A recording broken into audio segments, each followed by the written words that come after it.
Let's first talk about what kind of writer Marquez is. Let me summarize Pisces.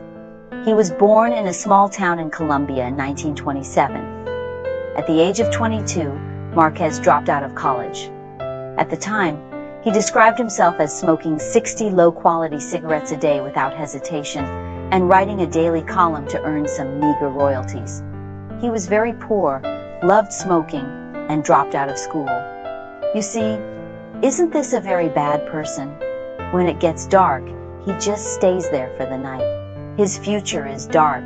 His life is a mess, full of traps, excuses, fantasies, and he has to try his best to avoid countless temptations. Marx himself said, "It seems that I can do anything. I just can't be a writer." You may have to be nicer to those people around you who are not successful in everything, because he may become a representative of Latin American magical realism literature in the future.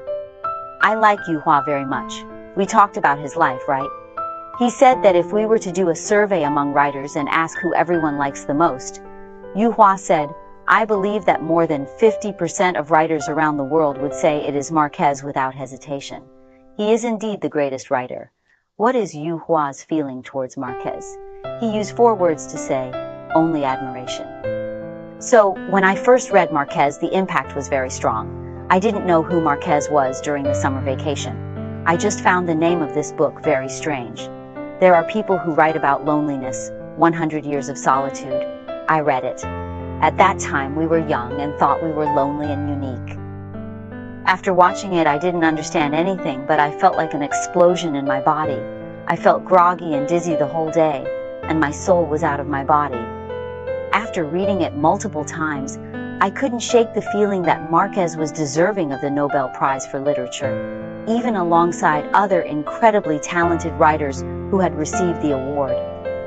If this sentiment resonates with you, and you enjoyed hearing it, please let me know in the comments. In fact, I am contemplating sharing a collection of Marquez's works with you, including the famous 100 Years of Solitude, and I am eager to hear your thoughts on the idea. The reading experience of 100 Years of Solitude and Love in the Time of Cholera is very different for me. 100 Years of Solitude is a stroke of genius. It just blows me away. But why is it lonely? What is he writing about? There is a sentence in 100 Years of Solitude by Marquez, which careful readers may have discovered, saying that the root cause of loneliness is the inability to love.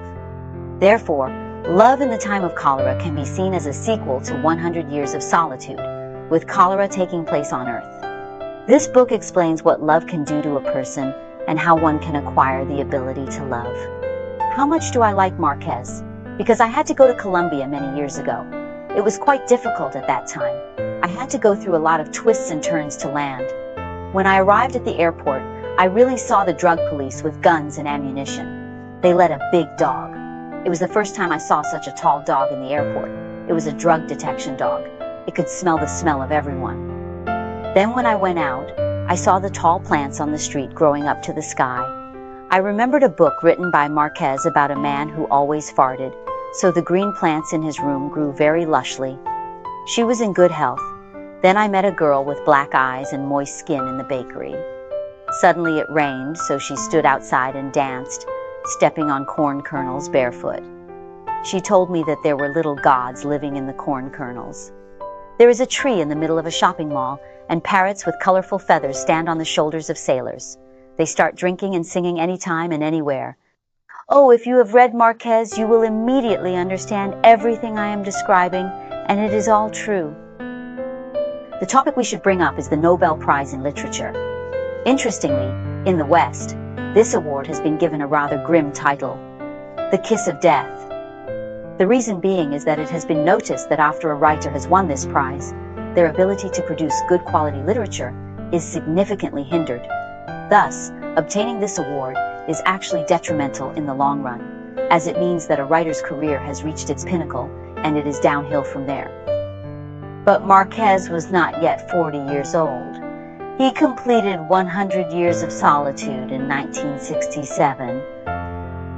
In 1982, after he had waited for more than 10 years, when Marquez was 55 years old, and won the Nobel Prize in Literature for 100 Years of Solitude, he was kissed. Well, 3 years later, in 1985, when Marquez was almost 60 years old, he published a new work, which was later known as Love in Times of Disaster. I just finished reading this book and I was thinking, if Marquez was younger, he would definitely not be able to write about the love during the Hulan period. This book contains almost all of the author's life experiences. You can see how ambitious this man is. He writes about all kinds of love in the love stories during the chaotic period, including secret love, heartbreak, unrequited love, extramarital affairs, and twilight love. All the love patterns you can imagine are written in this novel. You mentioned love once again, and I couldn't agree more. Love is the most complex and profound feeling that exists in this world. It is both grand and minuscule at the same time, because while it encompasses everything, it also manifests in the small and subtle moments. Love is so colossal that it might take us an entire lifetime to truly comprehend and fathom its depth. At the same time, it is so humble that it affects every single one of us, no matter how young or old we are. Every person has a unique love story to tell. Marquez shared that Love in the Time of Cholera is a culmination of both personal and shared experiences. What sets this book apart is the unique perspective that Marquez brings to the table, one that he didn't have in his earlier works. He acknowledged that without his age and life experiences, he wouldn't have been capable of producing such a masterpiece.